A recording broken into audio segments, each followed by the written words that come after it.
오랜만에 우리 열왕기상의 말씀을 살펴보게 됐습니다.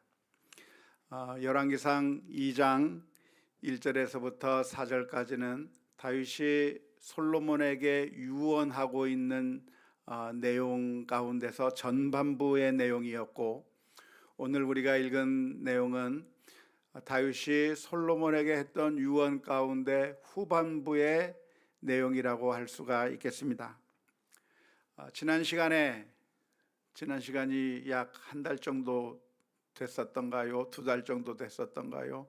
아무튼 지난 시간에 우리가 열왕기상 2장 1절에서부터 4절까지 살펴보면서 다윗이 솔로몬에게 했던 그 유언을 살펴본 적이 있는데, 그 유언의 내용이 무엇인지 기억이 나십니까?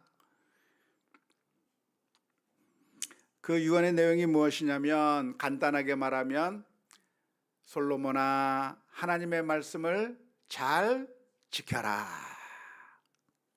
하나님의 말씀을 잘 지키는 게 형통한 길이다 라고 유언해 주었습니다. 우리 어르신들도 우리 자녀들, 손주들을 향해서 유언해 주거나 또는 영적인 교훈을 해줄 일이 있다고 한다면 하나님의 말씀에 따라 순종하는 것이 그게 복된 길이고 형통한 길이라고 하는 그런 말씀들을 우리 자녀들과 손주들에게 해 주어야 될 것이라고 믿습니다. 오늘은 그 유언에 이어서 두 번째로 이제는 구체적인 이야기들을 하면서 유언을 하고 있는데요, 오늘은 그 사람들을 어떻게 처리해야 될 것인가에 대한 유언의 말씀을 해주고 있습니다. 스루야의 아들 요압 장군이 있는데 그 요압 장군을 어떻게 처리해야 되는가? 길르앗의 바르실레의 아들들이 있는데 그들에게는 어떻게 대해야 하는가? 또 게라의 아들 시므이가 있는데 그 시므이에 대해서는 어떻게 행해야 되는가에 대해서 구체적으로 이 사람에게는 이렇게 하고 저 사람에게는 저렇게 하고 하면서 그 유언을 해주는 내용이 오늘 본문의 말씀 가운데 기록되어 있습니다. 1절에서부터 4절까지는 좀 추상적이고 큰 원칙적인 이야기를 해주었다고 한다면, 오늘 읽은 5절에서부터 9절까지는 구체적인 케이스 바이 케이스로 각각의 상황에 대해서 어떻게 행해야 할 것인가에 대해서 유언을 하고 있는데요, 스루야의 아들 요압 장군에 대해서는 무슨 이야기를 했습니까?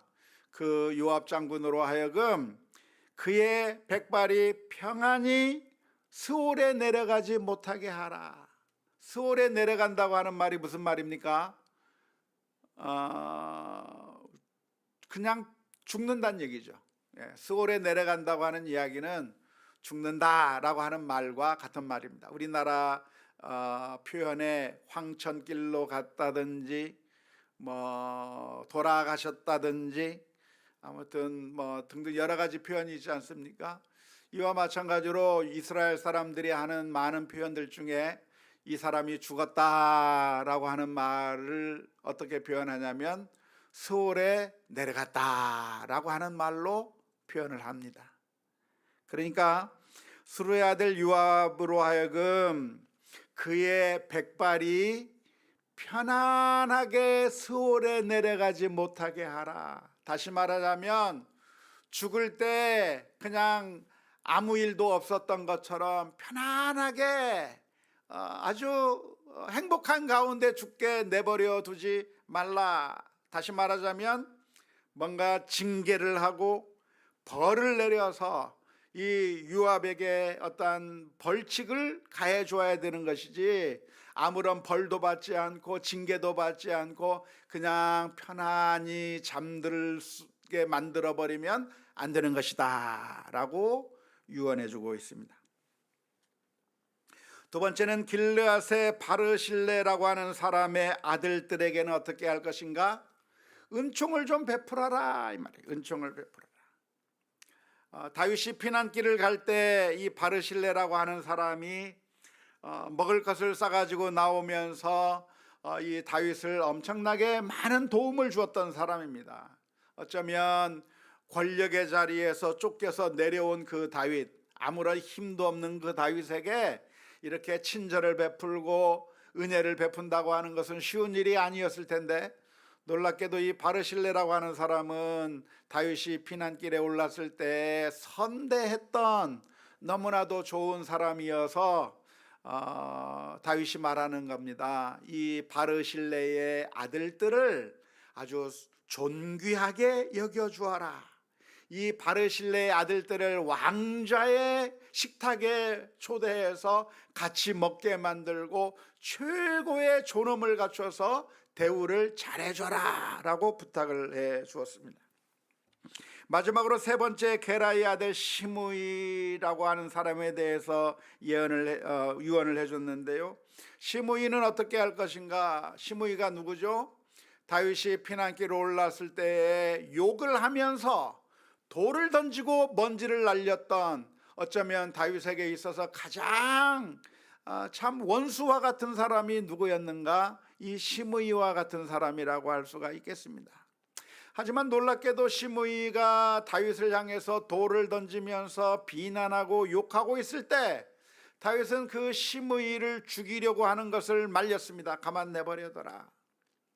그러면서 다윗이 했던 말이 무엇이냐면, 하나님께서 이 시므이로 인하여 나를 긍휼히 여기시고 나를 불쌍히 여기실지 모르겠다.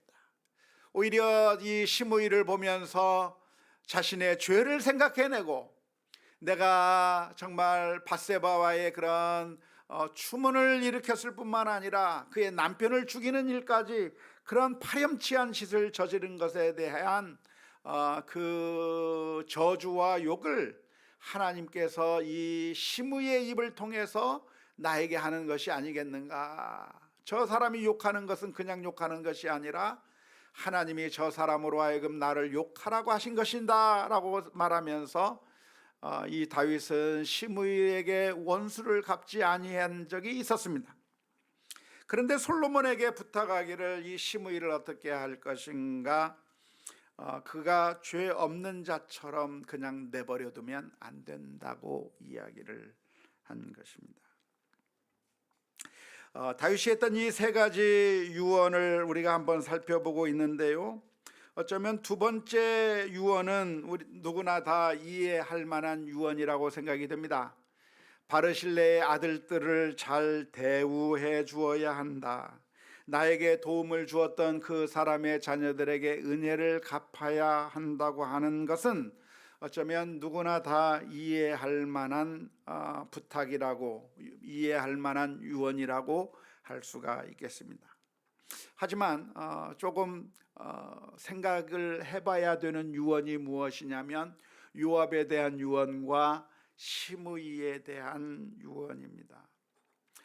과연 이렇게 다윗이 요압을 그냥 편안히 죽게 만들지 마라, 시므이를 죄 없는 자로 생각하지 말고 시므이가 편안히 죽게 하지 말라, 이 두 사람에 대해서는 어떻게 하든지 처벌해야 된다라고 하는 식으로 유언을 해주고 있는데, 다윗이 이렇게 유언한 것은 바람직한 유언이었을까요?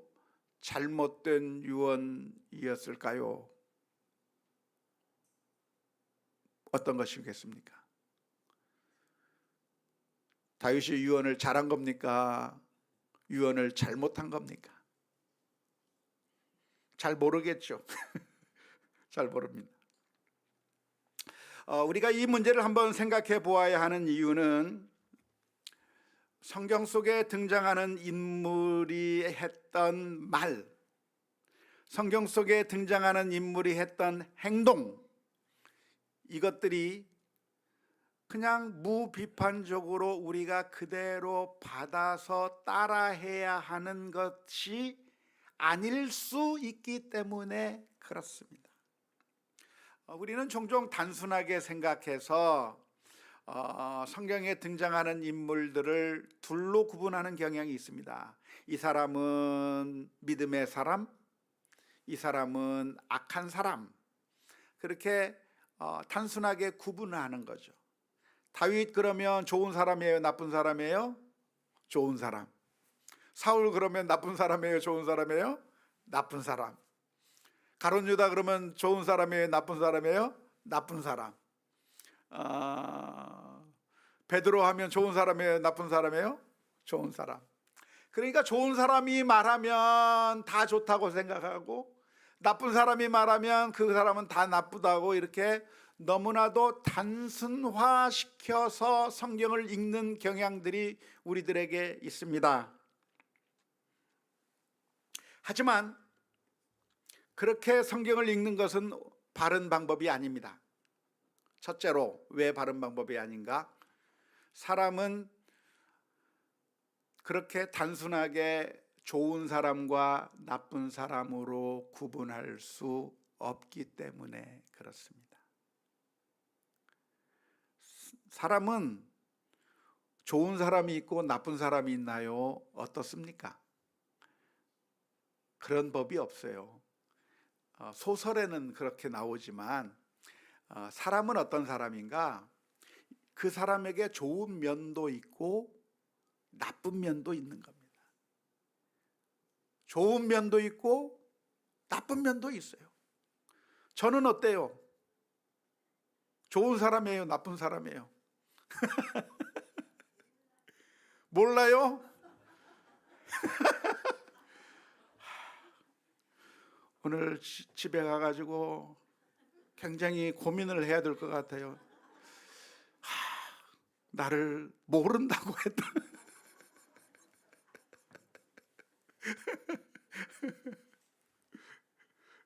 근데 그게 정답이에요. 좋은 면도 있고 나쁜 면도 있어요. 항상 좋은 게 아니에요. 항상 나쁜 게 아니에요.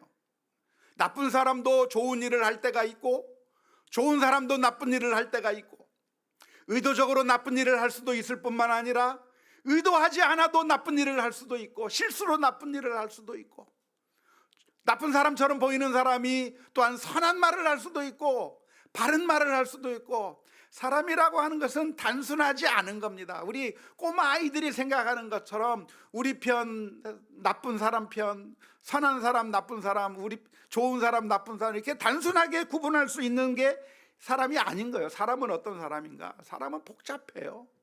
좋은 면이 있으면서도 나쁜 면이 있고 나쁜 면이 있으면서도 좋은 면이 있기 때문에 그렇습니다. 따라서 성경 속에 등장하는 인물들이 행한 행동들이 다 좋은 행동인가 나쁜 행동인가에 대해서 우리가 판단해 보아야 하는 것이죠.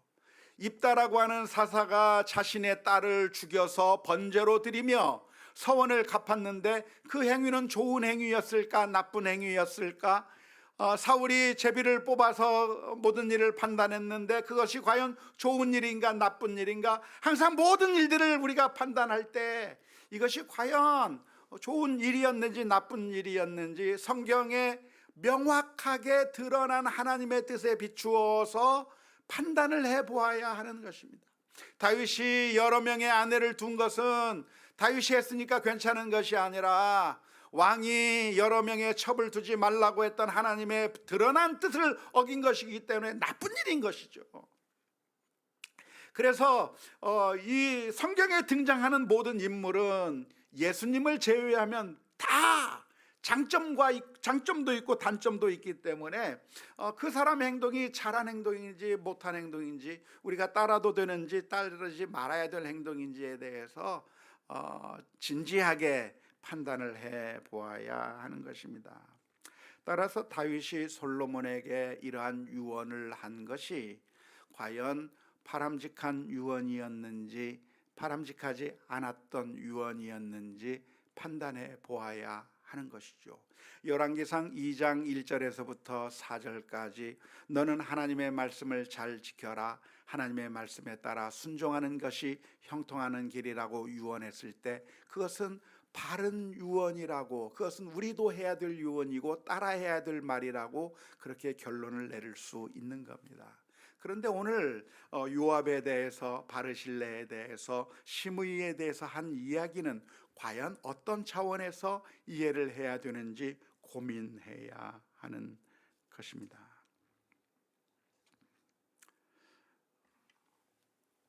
일단 바르실레에 대한 유언은 그것은 맞는 것 같아요. 바르실레아가 은혜를 베풀었고 다윗은 바르실레에게 사랑의 빚을 지었기 때문에, 그래서 이 바르실레의 아들들에게 선대하고 은혜를 갚는 것은, 그것은 다윗의 때뿐만이 아니라 솔로몬에 대해서도 계속해서 이어져서 그렇게 은혜를 갚는 일이 지속된다고 하는 것은 바른 일이라고 할 수가 있겠습니다. 문제가 되는 것은 요압에 대한 이야기이고 더 나아가서 시므이에 대한 이야기입니다. 이 사람들을 그냥 내버려 두지 말고 징계해서, 그리고 벌을 내려서 그냥 편안히 죽게 만들지 말고 반드시 그 죄값을 물으라고 다윗이 이야기하고 있는 것을 살펴보아야 하겠는데요. 특별히 시므이에 관한 경우를 살펴보면 우리가 혼란스러운 겁니다. 왜 혼란스럽죠? 왜냐하면 다윗은 예전에 용서해 줬어요. 시므이가 욕할 때 그 자신의 신하들한테 가만 내버려, 시므이 죽이지 마라. 시므이가 욕하는 것은 하나님이 나를 저주하는 것이니까 하나님이 시킨 일이다, 가만 내버려둬라 하면서 죽이지 못하게 했었어요. 뿐만 아니라 도망갔다가 다시 돌아오는 그 과정 가운데 시므이가 빨리 눈치를 채고 다윗 왕 앞에 엎드리면서 다윗 왕이시여 제가 잘못했습니다라고 엎드렸을 때 내가 너를 심판하지 않겠다, 용서해 주겠다 하면서 아주 너그럽게 용서를 해준 일이 있었고, 우리가 사무엘서의 말씀을 살펴보면서 다윗의 그 용서하는 그 모습이 얼마나 성경적인 가르침이었는가, 우리가 예전에 사무엘서를 수요일마다 살펴보면서 이 부분의 말씀을 읽으면서 얼마나 은혜를 많이 받았는지 몰라요. 다윗이 자신을 저주했던 이 시므이를 용서해 주는 그 모습을 보면서 우리가 그 다윗의 모습을 본받아야 되겠고, 우리도 나를 미워하고 나에 대해서 그냥 나쁜 악한 말을 해대고 내가 아무런 잘못을 하지 않았음에도 불구하고 나에게 정말 악하게 향하는 그 나쁜 사람들을 내가 친히 원수 갚을 것이 아니라, 성경의 가르침이 무엇입니까? 원수 갚는 것은 하나님에게 있으니 하나님께 맡겨버리고 원수를 갚지 말라고 했던 성경 전체의 가르침에 비추어 보아서 이 다윗의 행동은 정당한 것이었고, 우리도 원수를 용서하고 원수를 원수라다 할지라도 사랑해야 된다고 하는 교훈을 얻을 수가 있었던 것입니다. 그런데 죽음의 자리에서 이제 세상 떠나기 전에 솔로몬을 향해서 유언하기를 그 시므이를 그냥 내버려 두지 말고 반드시 처벌해서 그의 죄값을 치르게 하라고 이야기하고 있는 이 다윗의 모습을 보면서 굉장히 혼란스러운 겁니다. 다윗이 이중인격자였을까요?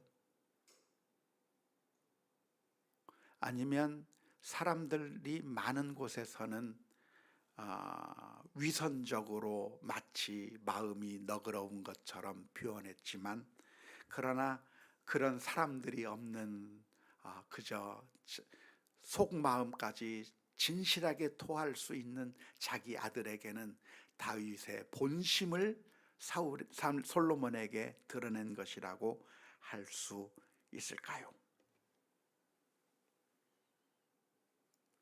어떤 게 맞을까요?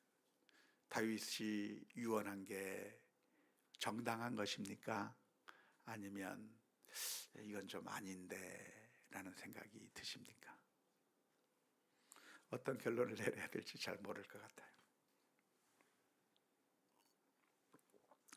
하지만 저는 이 말씀을 묵상하면서 과연 다윗의 이 유언이 정당한 것인가 그렇지 않은 것인가에 대해서 깊이 묵상해 보면서 다윗이 이중인격자였다거나 다윗이 위선적인 행동을 하는 것이라고 생각하지 않았습니다. 왜냐하면 용서라고 하는 것이 무엇일까? 과연 진정한 용서가 무엇인가에 대해서 고민해 본다고 한다면 용서라고 하는 것은 그냥 우리가 생각하는 것처럼 간단한 게 아니기 때문에 그렇습니다. 자, 용서가 무엇일까요? 어떤 사람이 잘못했어요. 어떤 사람이 심각한 죄를 저질렀어요. 그러니까 다 용서하자. 우리는 하나님의 은혜를 받은 사람이니까 다 용서하자고 말하면서 그 사람의 죄의 문제를 전혀 다루지 않는다고 한다면 그것이 진정한 용서라고 할 수 있을까요? 아닐까요? 생각을 해봐야 된다 이 말이에요. 용서가 그렇게 간단하지가 않은 겁니다. 그러니까 용서했으니까 그냥 뭐 도둑질 했든 뭐 무슨 악한 짓을 했든 그 잘못들을 전혀 다루지 않고 그냥 내버려 두는 것이 옳다라고 생각하는 경향들이 종종 있습니다만은 성경 전체의 가르침을 보면 그렇게 말씀해 주고 있지 않아요. 용서는 용서이고 그리고 동시에 그 사람의 잘못에 대해서 바로 잡아주는 일이 동시에 필요하다고 하는 것이 성경적인 관점이라고 할 수가 있겠습니다. 우리가 용서한다고 하는 얘기는 내가 그 사람을 향해서 악한 마음을 갖지 않는다고 하는 것, 미워하지 않는다고 하는 것을 의미하는 것이고, 또한 용서한다고 하는 이야기는 내가 사적으로 그 사람을 향해서 복수해 버리지 않는다. 내가 그 사람의 행한 악대로 그 사람의 방식대로 똑같이 갚아버리지 않는 것을 의미하는 것이지만, 그럼에도 불구하고 그냥 잘못을 하고 있음에도 불구하고 그냥 됐어 뭐 신경 쓰지 말자, 그런 일 나쁜 일 있어도 아무 일이 일어나지 않은 것처럼 그냥 내버려 두자라고 하는 것이 용서는 아니기 때문에 그렇습니다. 선을 베푼 자가 있다고 한다면 어떻게 하는 것이 정의죠? 그 선에 대해서 갚아주는 것이 정의입니다.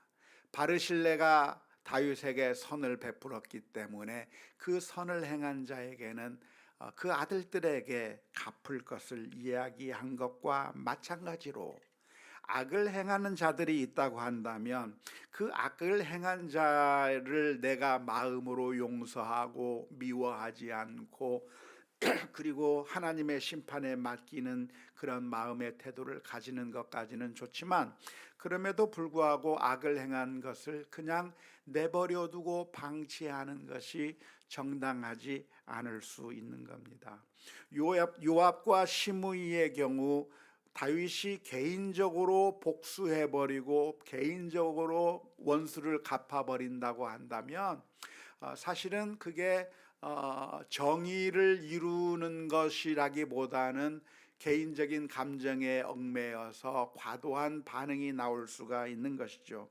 하지만 이제는 다윗이 자신의 왕위를 솔로몬에게 물려주면서 솔로몬으로 하여금 왕으로서의 해야 할 일을 알려주고 있는 겁니다.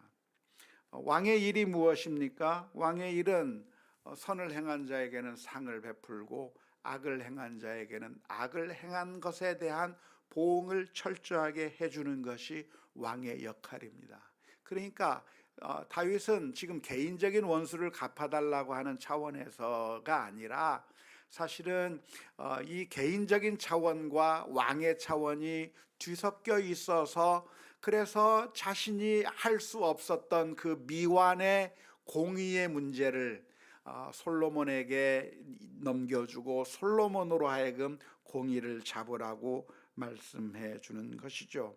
따라서 우리는 왕의 역할이 무엇인가에 대해서 진지하게 생각하는 기회가 되어야 된다고 생각하는데요. 우리는 너무나도 안타깝게도 늘 한쪽으로 치우쳐요. 용서를 안 하면서 정말 미워하고 그러면서 그 사람에게 복수하려고 하는 방향으로 흐르는 사람이 있는가 하면은 정반대로 용서한다고 하면서 아무것도 징계도 이루어지지 않고 그 사람을 바로 잡는 것도 아니고 그 사람을 제대로 바른 길로 서게 만들어주는 것이 아니라 계속 죄를 짓고 있어도 그냥 아무런 상관이 하지 않는 방종으로 흐르는 양극단으로 흐를 때가 얼마나 많은지 몰라요. 우리는 그 중간을 해야 되는데 마음으로 미워하지 않으면서도 잘못을 바로 잡아서 그 사람이 선한 길로 갈 수 있도록 도와주는 그 일을 해야 되는데 우리는 그걸 하기가 너무나도 어렵고 양쪽으로 치우치는 것이죠. 예전에 제가 팔복에 대해서 설교하면서 했던 말 중에 하나가 이것이 있습니다. 우리는 정의를 추구한다는 것이 폭력적이 되기 쉽고, 그림이 있으면 한번 보여주세요. 우리는 정의를 추구한다는 것이 폭력적이 되기 쉽고 평화를 추구한다는 것이 불의 앞에서 무기력해지기 쉽다. 하지만 성경의 가르침은 분명하다. 정의를 추구하되 평화의 방법을 사용해야 된다고 몇 년 전에 제가 팔복에 대해서 설교하면서 이런 말을 한 적이 있는데요. 역시 용서도 마찬가지예요. 용서도 무엇인가? 우리는 용서를 안 하고 원수를 갚고 복수하려고 하는 그런 마음의 극단으로 치우치는 경우가, 공의를 실천한다고 하는 것이 미워하고 복수하고 사악한 마음을 갖는 방향으로 치우치게 되거나, 아니면 우리는 용서한다는 것이 공의는 사라져버리고 정말 하나님의 공의가 땅바닥에 떨어지도록 방치해버리는 결과로 나타날 때가 얼마나 많은지 모릅니다. 다윗의 유언은 무엇인가? 우리가 이해하자면 솔로몬으로 하여금 왕으로서의 사명을 잘 감당하라고 교훈해 주는 겁니다. 우리가 교훈하는 방법이 두 가지 방법이 있는데, 원칙을 말함으로써 교훈하는 방법이 있고, 또 하나는 방법은 구체적인 사례들을 언급해서 하나의 원칙을 유추하게 만드는 방법이 있습니다. 1절에서부터 4절까지 하나님의 말씀에 순종하라고 하는 것은 하나의 큰 원칙을 말하면서 훈계했던 것이라고 한다면, 두 번째 오늘 본문에서 이야기하고 있는 것은 요압의 케이스는 이렇게 해결하고, 바르실레의 케이스는 이렇게 해결하고, 시므이의 케이스는 이렇게 해결하라고 하는 그 이야기들을 통해서 왕의 역할이 무엇인가?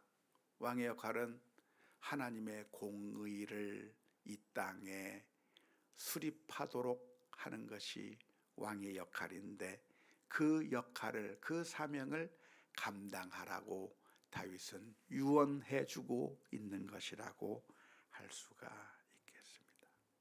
권력자가 악을 제거하지 못하면 결국 그 피해는 백성들이 다 당하잖아요. 그런 나라는 좋은 나라라고 말할 수 없는 겁니다. 온갖 비리와 악한 일들이 일어나고 있는데 처벌되지 않고 그냥 잘 나가는 그런 사람들이 있는 사회는 정말 절망적인 사회가 되는 겁니다. 예전에 온두라스라고 하는 곳에 갔더니 거기는 조폭들이, 갱단들이 그 나라를 장악하고 있는데 경찰력이 그들을 제어하지를 못해요. 그런 나라에서 사는 것은 정말 불안하기 그지 없었던 겁니다. 그런데 다윗이 솔로몬에게 부탁하는 것은 무엇이냐면 정의가 바로 서도록 왕의 역할을 잘 감당하라. 여러 가지 케이스들을 이야기하면서 유언해 주는 것이라고 할 수 있겠습니다. 오늘 말씀을 읽으면서 우리도 우리에게 맡겨진 사명이 있다고 하는 사실을 발견하게 됩니다. 그리고 우리가 처한 그 자리에서 솔로몬이 적절하게 선을 행한 자에게 선을 베풀고 악을 행한 자에게 징벌을 내리는 일을 해야 했던 것처럼 우리도 우리에게 주어진 그 사명을 신실하게 감당할 수 있는 그런 마음의 결단들이 있어야 될 줄로 믿습니다. 교사입니까? 그러면 교사로서의 사명이 있을 겁니다. 의사입니까? 그러면 의사로서의 사명이 있을 겁니다. 공직자입니까? 공직자로서의 사명이 있을 것입니다. 하나님께서 나에게 그런 사명을 맡겨주신 것이 있다고 한다면, 그렇다고 한다면 하나님의 공의가 이 땅에 펼쳐지도록 우리 모두가 다 수고해야 하는 것이죠. 우리가 부모입니까? 우리가 구역장입니까? 우리가 권사요 장로입니까? 그 어떤 상황에 있든지 간에 하나님께서 원하시는 선한 일들을 감당하며 나아가는 우리 모두가 다 될 수 있기를 주님의 이름으로 축원합니다. 뿐만 아니라 우리의 영원한 심판자 되시는 주님을 소망하며 살아야 할 것입니다. 어쩌면 이 세상에는 이런 다윗의 유언대로 안 되는 일들이 너무나도 많아요. 하지만 결국 마지막 심판대 앞에서 하나님께서 정의롭게 해결해 주시고 판단해 주실 것을 기억하며 소망을 가지고 주님을 바라보는 우리 모두가 다 될 수 있기를 주님의 이름으로 축원합니다. 320장 찬양하십시다.